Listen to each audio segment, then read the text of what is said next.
Welcome back students again on the channel. I hope you are doing great in your examination. और हम लोग अब बढ़ने वाले हैं अपने इक्विटी शेयर्स के पार्ट 1 मतलब इंट्रोडक्शन जैसे चैप्टर पे।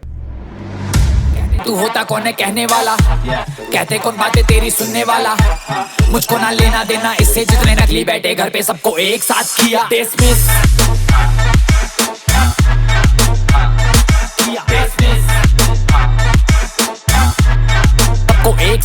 यहाँ पे इक्विटी शेयर्स का मतलब तो पता चलता है ना, वो फर्स्ट कॉल सेकंड कॉल पता नहीं क्या क्या, ये सारी की सारी चीज़ें दिमाग में तो आ जाती हैं, लेकिन इन रियलिटी अगर इसकी हम लोगों ने शुरुआत बिल्कुल अच्छी तरीके से नहीं करी बच्चों, तो याद रखना ये तुम्हें कहीं ना कहीं आगे जो आने वाले क्वेश्चंस हैं, दैट मीन्स प्रोराटा, उसके बाद स्पेशल केस प्रोराटा, उसके बाद आपका पार्शियल रीशू और उसके बाद वो फीचर, इसमें बहुत ज़्यादा दुविधा हो सकती है। तो सबसे पहले अगर मैं शेयर्स के बारे में अगर तुम्हें इंट्रो देना शुरू करूं तो याद रखना जो हमारे बिजनेस होते हैं, प्लीज़ मेरी चीज़ याद रखिएगा, ये जो बिजनेस होते हैं ये बेसिकली दो तरीके के होते हैं। बहुत अच्छी तरीके से ध्यान दीजिएगा बच्चों, ये जो बिजनेस है ये बेसिकली दो तरीके के होते हैं। पहला होता है आपका बच्चे ये कॉरपोरेट सेक्टर और दूसरा होता है आपका नॉन कॉरपोरेट सेक्टर। अच्छा, कॉर्पोरेट सेक्टर और नॉन कॉर्पोरेट सेक्टर के बीच में डिफरेंस क्या है बच्चे? कॉर्पोरेट सेक्टर्स वो सारे के सारे बिजनेस है जो बहुत हाई एंड स्ट्रक्चर के हैं, जिनमें बहुत ज़्यादा पैसे की और कैपिटल की रिक्वायरमेंट होती है। लेकिन नॉन कॉर्पोरेट सेक्टर्स ऐसे नहीं है। नॉन कॉर्पोरेट सेक्टर में जो कैपिटल रिक्वायरमेंट होती है वो बहुत कम होती है। ठीक है, मेरी बात को समझने की कोशिश करिएगा। ओके, कॉर्पोरेट सेक्टर बहुत ज़्यादा हाई एंड कैपिटल रिक्वायरमेंट करते हैं और नॉन कॉर्पोरेट में इतनी ज़्यादा नहीं होती कंपैरेटिवली। ठीक है, कॉर्पोरेट सेक्टर में रजिस्ट्रेशन की ज़रूरत होती है और नॉन कॉर्पोरेट में जो रजिस्ट्रेशन होता है वो ऑप्शनल होता है। ठीक है, क्या होता है बच्चों? ऑप्शनल होता है। तो जो हमारा इशू ऑफ शेयर्स है वो कॉर्पोरेट सेक्टर के अंदर आता है। दैट मीन्स ये हमेशा और हमेशा एक कंपनी में होता है। दैट मीन्स कॉर्पोरेट सेक्टर्स के एग्जाम्पल भी हमारे यहाँ पे आ जाते हैं। तो पहला आपका कंपनी ही होगा, जिसको मैं जॉइंट स्टॉक कंपनी बोल सकता हूँ। तो ये चीज़ याद रखिएगा। ठीक है, तो कॉर्पोरेट सेक्टर में कंपनी जिसको मैं जॉइंट स्टॉक कंपनी बोलता हूँ, नॉन कॉर्पोरेट में सोल प्रोप्राइटर होता है, जॉइंट हिंदू फैमिली बिजनेस होता है और उसके साथ पार्टनरशिप होती है, जो तुम अभी बुक खत्म करके आए हो। तो यहाँ पे देखा जाए तो अलग अलग जगहों पे अलग अलग एग्जाम्पल्स लगाए जा सकते हैं। तो हम लोगों की पहली बुक तो हो गई किस पे? Non corporate sector, that means partnership पे। और उसके बाद जो अगली बुक हो गई वो कॉर्पोरेट सेक्टर पे होगी, दैट मीन्स कंपनी। अब यहाँ की कैपिटल रिक्वायरमेंट कम होती है तो हमें इतने सारे लोगों से पैसा मांगने की जरूरत नहीं होती। अब यहाँ पे कैपिटल रिक्वायरमेंट बहुत ज़्यादा हाई होती है, तो यहाँ पे अब हमें ज़रूरत होती है बच्चों, किस चीज़ की ज़रूरत होती है? यहाँ पे हमें एक फुल फ्लेज्ड सिस्टम की ज़रूरत होती है, जहाँ से हम लोग बहुत ज़्यादा पैसा अक्वायर कर सकें। और पैसा आएगा तो क्या होगा बच्चे, मेरी बात पे ध्यान देना, पैसा आएगा तो मैं अपनी इस पर्टिकुलर कंपनी की मार्केटिंग, फाइनेंस, उसके साथ साथ उसके प्रोडक्शन, डिस्ट्रीब्यूशन में एक तरीके से हेल्प करवा पाऊंगा। अब ध्यान रखना, क्योंकि ध्यान दें जैसे कॉर्पोरेट सेक्टर में पैसे की कम जरूरत होती है तो इनका स्ट्रक्चर भी लो होता है, लेकिन वैसे ही अगर मैं बात करूं कॉर्पोरेट में कैपिटल रिक्वायरमेंट हाई होती है तो इनका स्ट्रक्चर भी बहुत ज्यादा हाई होता है। दैट मीन्स यहाँ पे जैसे पार्टनर हम लोगों ने पिछले पढ़े थे, 2 पार्टनर, 3 पार्टनर, 3 मैक्सिमम पार्टनर 50 हो सकते हो, ज्यादा तो नहीं हो सकते। यहाँ पे अनलिमिटेड नंबर ऑफ ओनर्स बन सकते हैं, ये चीज हमेशा याद रखना। ठीक है, उसके बाद मैं आगे और बात करूं बच्चे, तो सबसे बड़ी बात यहाँ पे होती है कि ये जो कंपनीज होती हैं कॉर्पोरेट सेक्टर में, ये जो हमारे पास कंपनी होती हैं, इनका बेसिक एजेंडा क्या होता है? ये छोटे पैसे पे काम नहीं करती, ये लंप सम पैसे में काम करती हैं। दैट मीन्स इनके पास बहुत huge amount of capital required होती है। ठीक है, एग्जाम्पल के तौर पे जो इंडिया की लीस्ट फंडेड कंपनी है, जिसको हम लोग बोलते हैं थायरो केयर लिमिटेड, जो बेसिकली थायराइड की जांच वांच करती है, उसका जो एक्चुअल जो डेटा है, मतलब जिसमें उनकी कैपिटल शुरू हुई थी, वो था basically 3000 crore.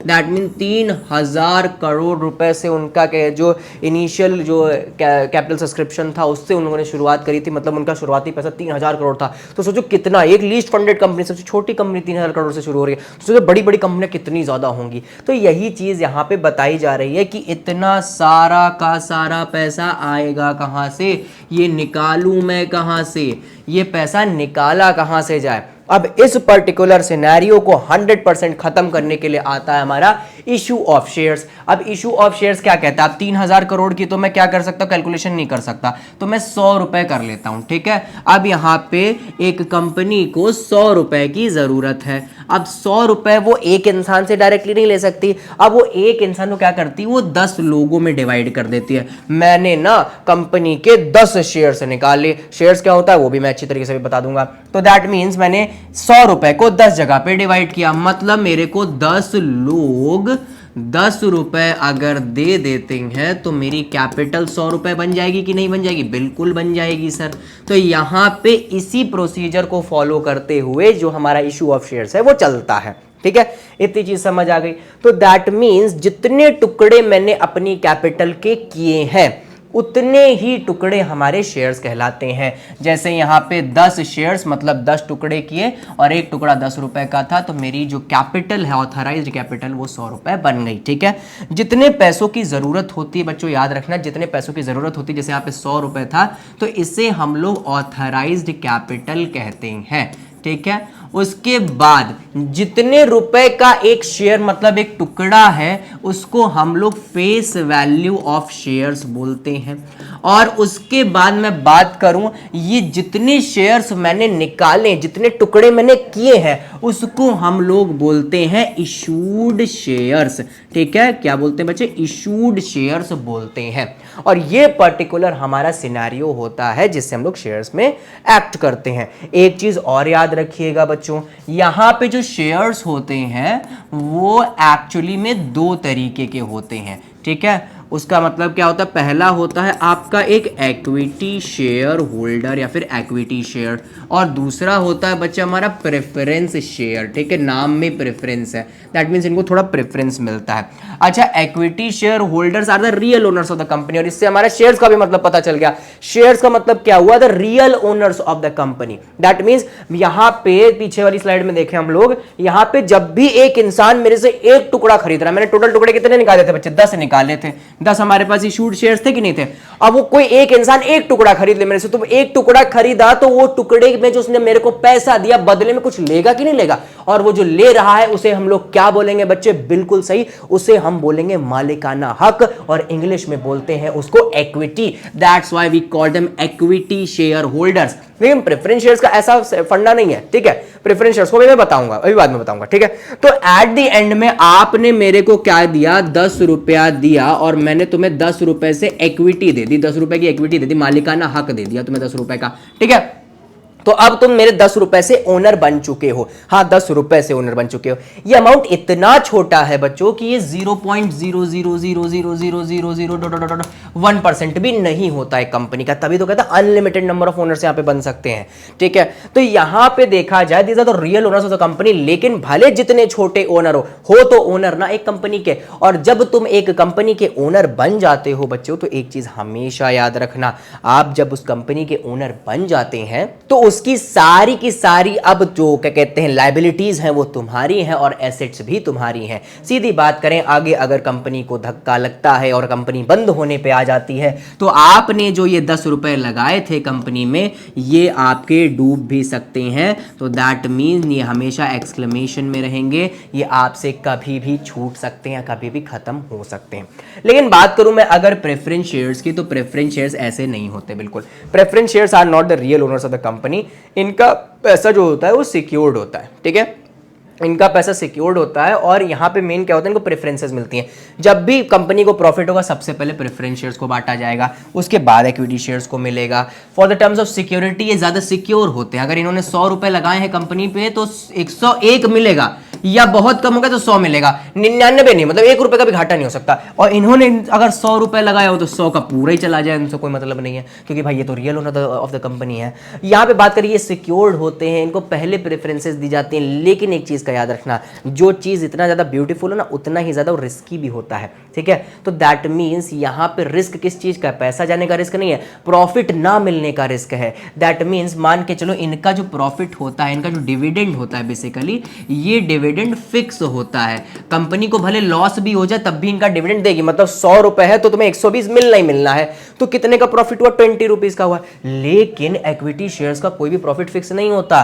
That means equity shares में अगर किसी ने 100 रुपए लगाए हैं तो वो 1 करोड़ भी बन जाए तो कोई बहुत बड़ी बात नहीं होगी बच्चों, ठीक है। तो एक तरीके से यहाँ पे रिस्क क्या रहता है? पैसा डूबने का रिस्क नहीं, प्रॉफिट ना मिलने का, डिविडेंड कम मिलने का रिस्क होता है। यहाँ पे बहुत ज्यादा, यहाँ पे पैसा डूब भी सकता है और बहुत ऊपर भी जा सकते हो। That particular process is called our what? That our equity shares, ठीक है। अब मैं इसकी फंक्शनिंग के बारे में बात कर लेता हूं बच्चे, ध्यान दीजिएगा। इसकी फंक्शनिंग में यहाँ पे क्या बताया जाता है बच्चों? मान के चलो कि यहाँ पे एक इंसान ने मेरे से 1 शेयर खरीद दिया और 1 शेयर का जो वैल्यू था बच्चे वो था आपका 20 रुपीज। अब कंपनी मेरे से ये 20 रुपए अलग अलग स्ट्रक्चर से ले सकती है, ठीक है। ये ले सकती है या तो लंप सम में, मैं यहाँ पे लिख रहा हूँ, नोट्स बनाते रहना, या तो लंप सम में ले लेगी या तो ये मेरे से ले लेगी इन इंस्टॉलमेंट्स, ठीक है। और या तो यहाँ पे कंसीडरेशन अदर देन कैश का टॉपिक आ जाता है। अब यहाँ पे इसको तो हम लोग अभी निग्लेक्ट कर देंगे, इसको अभी हम लोग नहीं पढ़ने वाले। पढ़ना हमें किसको है? एक लमसम और एक इंस्टॉलमेंट। सर लमसम और इंस्टॉलमेंट्स का मतलब क्या होता है, जरा सा बता दीजिए। ये आपने कुछ ना कुछ अपने स्कूल्स में या कोचिंग वालों से पढ़ा ज़रूर होगा, मैं अभी आपको और अच्छे तरीके से क्लियर कर देता हूँ। तो यहाँ पे 20 रुपीज़ है, ठीक है। 20 रुपीज़ को अगर एक कंपनी या तो 20 रुपीज़ का पूरा 20 रुपीज़ ले लेके, भैया तुम दे दो मेरे को, सारा पैसा दे दो जितना तुम चाहते हो, तुम्हारा एक जो टुकड़ा है, एक शेयर है, एक इक्विटी है, उतने का कितना रुपया बैठ रहा है बच्चे? उतने का बैठ रहा है 20 रुपीज़ बैठो, तुम सारा का सारा एक साथ दे दो। सारा का सारा एक साथ दे दोगे तो क्या बना बच्चे? इस प्रोसेस को बोलते हैं लंप सम। क्या बोलते हैं बच्चे?